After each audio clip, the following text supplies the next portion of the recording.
د ملګری تاسو کړی دی چې چا څه په موبایل کې قران کریم وي، نو آیا دا قران کریم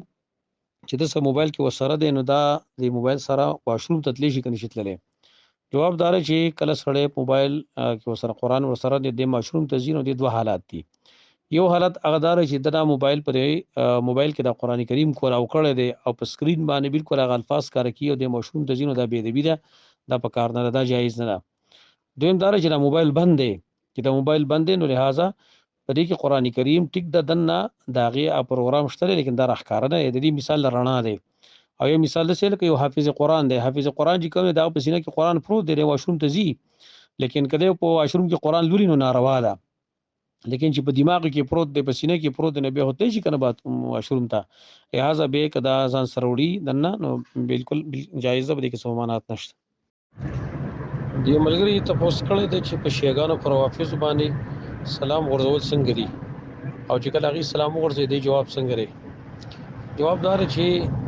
روافض او شیعاګان چې کوم دینو په دې کې فرقې دي مختلفې، خو اکثریت په دې کې چې کوم دي هغه عقاید کفریه د دې عقاید ټول اکثر د کفر دي، خاص کر په دې وخت کې چې څومره شیعاګان دي خاص کر امامیه اثنا عشریه دا غي عقاید د کفر دي او خاص کر غي ابو بکر او عمر رضی الله عنه عثمان ایت کنزل کې رضی بدی او توي بلکې اوس خو قرآن تحریف مقاید چې قرآن کې تحریف دي لہذا دا شیعه روافض چې کوم کافر دي بدی باندې سلام کول جایز نه دي، دا ناروا کار دی او حکم بیا د عام کفار په شان دی. نبی صلی الله علیه وسلم فرمایي چې تاسو يهود او نصارا ته ابتدا سلام مکوئ، ها کاغي سلام وکړي به وعلیکم وی وی وعلیکم به دا تاسو سره فیره شي.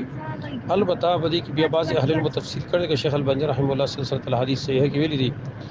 په حدیث کې چون کې علت الت بیان کړی شوی دی چې دی السلام علیکم وی رزقا تاسو علیکم سره به وی،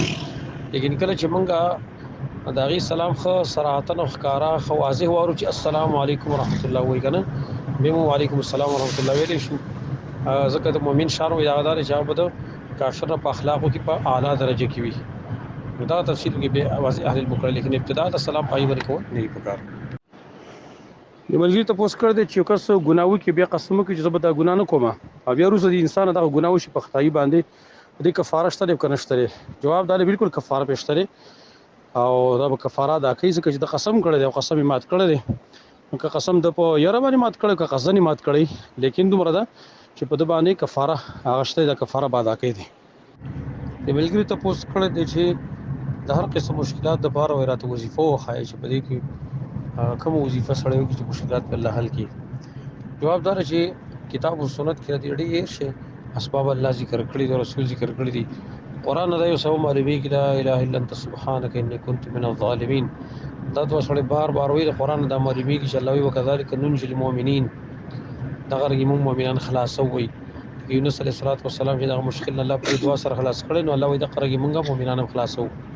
یو دا دعا ډیر کول پکار دی لا اله الا انت سبحانك اني كنت من الظالمين او دمه یو دعا چې کوم دنه حدیث صحیح کې راغلی دا صحیح بخاری وغیرہ کې دا هر قسم مشکل او د غم د خلاصولو لپاره دا دعا ده لا اله الا الله الحليم الكريم سبحان الله وتبارك الله رب العرش العظيم والحمد لله رب العالمين. دا دعا بار بار یو ان شاء الله تعالی الله مشکل ټول ختمي.